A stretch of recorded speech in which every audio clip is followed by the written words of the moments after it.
দীর্ঘ ৩৫ বছর ধরে আলোর পথ দেখানো মসজিদের ইমামের রাজকীয় বিদায়। মসজিদের প্রাঙ্গণ থেকে ফুলসজ্জিত ছাদখোলা গাড়িতে করে র্যালি নিয়ে দীর্ঘ পথ পাড়ি দিয়ে তাকে পৌঁছিয়ে দেওয়া হয়েছে নিজ বাড়িতে।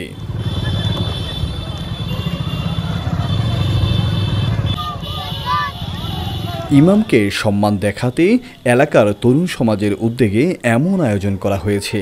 নোয়াখালীর ঐতিহ্যবাহী পশ্চিম মাইজদি মসজিদে আকসারের সাবেক ইমাম আলহাজ হজরত মাওলানা কারি আব্দুস সাত্তার সাহেবের দীর্ঘ ৩৫ বছরের ইমামতি সমাপ্তি উপলক্ষে যুব সমাজের উদ্যোগে এই বিশেষ বিদায় অনুষ্ঠানটির আয়োজন করা হয়।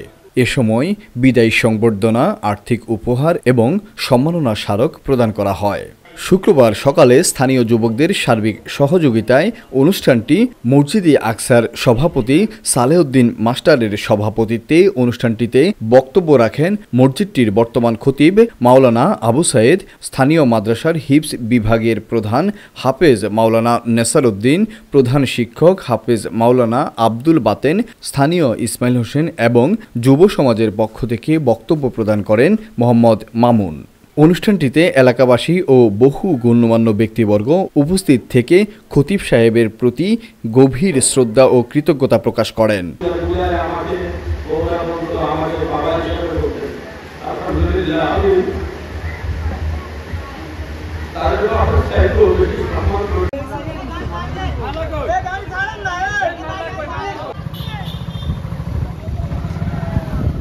ফারুক হোসেনের তথ্য ভিডিও চিত্রে ডেস্ক রিপোর্ট, নোয়াখালী টিভি।